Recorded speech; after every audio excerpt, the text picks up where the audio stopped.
Duncan, I want to thank you for taking the time to chat with me here today. And the most pressing question that I have, I'll take right off the top. What's it like going through life with a sweet nickname like the Quadfather? Well, I used to hate it, to be honest, because I Really? got it really early when I was nowhere near being, a grandfather or any of those kinds of things. And now it's kind of cool, at this point. And I'm actually a father now, so it's kind of cool. It was interesting, and it came really early, which was unusual, I guess. But I've always just been involved in this game. This game has been my life, basically. Well, tell me about the roots of wheelchair rugby. Why, how it started, and why you felt the need to start a game of this nature. Well, it was a time. It was the time that affected it drastically. In that, I was already involved in sport, but it was all individual sports. It was more of a social sport thing than anything else at that time. Way back, that was 40 years ago. Yeah. And there was four of us that trained once a week. We lifted weights in the gym at the rehab center. And we had a volunteer that came and got the weights down for us. And one night, that volunteer couldn't make it.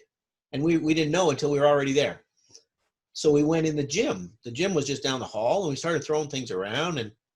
And I was always a rink rat. I grew up in Winnipeg. I was a rink rat.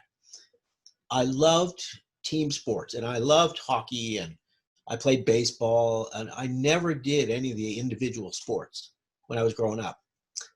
And we started playing around, and we kind of came up with this game that we just kind of happened.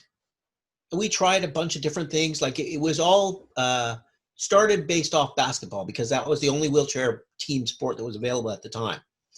So we tried using garbage cans. And finally we came down to this, well, let's quit trying to throw something in something. Let's just go across a goal line like rugby. And there was a guy in our group, an older guy, because you got to remember, I was only 19 at this time. Mm-hmm. Jerry Turwin, who knew all the admin people in wheelchair sports and that kind of thing. He did the sort of groundwork to get it demoed. And we knew we had something good. We knew we had it. And we created a system so that everybody got to play, to ensure that all levels of the type of disability that we have a role on the floor and have to play. So it worked out really, really well. It took a few years. We talk about it like it happened in the snap of a finger, but it took a few years to get it going, and then it took a few more years to expand it. Well, you touched on something I found was really interesting, the classification system that you use to grade the players and get different players of varying abilities on the floor. I mean, the root of that is getting more and more people involved in making this sport accessible and never putting up barriers and saying, this sport is not for you. Tell me about the drive to create that system and how that started and how you developed that. Well, I think we started it right off the bat because we didn't want anybody that was a quadriplegic that could wheel a manual chair to be excluded from the game. So we created this system, and at that time it wasn't what it is now. It's changed tremendously over time, but it still has the same philosophical base. So it still does the job that it was intended to do, but it's much more refined now and much more detailed. Back then, it was just like we had these three categories of players, and you had to have one of them, two of them, one of them, and you could mix them up a little bit. I can't even remember how it worked, but it ensured that everybody had a role on the floor and got to play. For me, the first time I was introduced to the sport was the documentary Murder Ball. And this is years ago, in the early 2000s that this came out. And I remember watching it. Great documentary. You and I were talking a little bit. You think it does a pretty good job of representing the sport. When I watched it for the first time, what really struck me was the violent physicality of the game at times, but also that you could sense that there was something cathartic for the players involved about that violent physicality. Explain that to me. What would be so cathartic about that? I don't know. I know that we ensured that hitting was in the game because of our hockey roots, both mostly, but also a public perception of quadriplegia, which is a very a health-oriented, fragile kind of. People perceive us as fragile, kind of. We can't do things like that. So when you can, you feel good about it, and you want people to know, I'm not fragile. I'm not going to break when somebody hits me, and I'm going to hit somebody back. What do you think it is about the sport when you take a look at all the time that you've spent in it? What do you think it is about the sport that resonates as widely as it does, not just in the Paralympic community, but everywhere, in the general community everywhere? Why does this sport resonate so much? Well, I think because it's easy to understand. Like, it's a pretty easy game to understand. It does have the physical component, which a lot of people really enjoy and respect in a way. And it's a lot of fun, and the games in a lot of cases are really close. Mm-hmm. And it creates and it provides everything that sport fans are looking for. It provides everything. It's got the social aspect to it. It's got the close games. It's got the rivalries. All those things are there. And I think also that we're not professional athletes. We're not paid to do what we do. So to get to where we get in terms of the Olympics now, the Paralympics now, and these guys have to train for hours and hours on end. And the fact that we do that without getting paid, I think resonates with the public.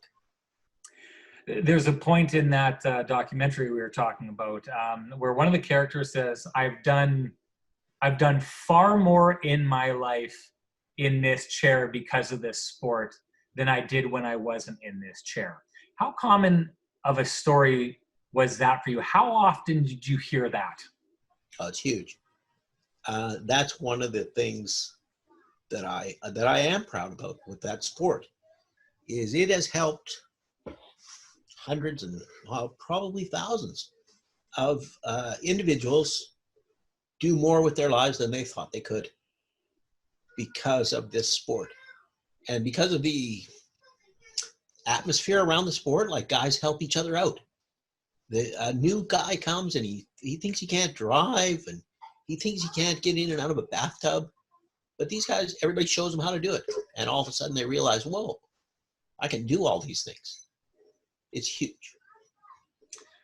I can tell just in you talking about this that there's a lot of emotions tied up in these kind of moments. How rewarding has this been for you to have made this kind of difference through something that you've created, to make that kind of difference in the lives of so many people? Well, it's kind of surreal. It's not, I don't really feel it on a day-to-day basis. And, now, 4 years ago, my wife and I decided, well, about 10 years ago, but it happened 4 or 5 years ago, we decided we were going to have kids. So my life is consumed now. I got a 5-year-old and a 3-year-old. And they're relentless. So, but it's a big thing. It's pretty cool. I wish the other 4 guys that were involved got a little more of the accolades as well, but they didn't stay in the sport. Yeah. Well, you're talking about accolades. You've earned so many accolades yourself. You're the first inductee into the International Wheelchair Rugby Federation. The Canadian Championship is named the Campbell Cup. What does it mean to be inducted into Canada's Sports Hall of Fame? It's pretty cool. It's it almost indicates the same respect as able-bodied sport builders and sport participants get, which is a big thing. I'm in the same. Hang a second.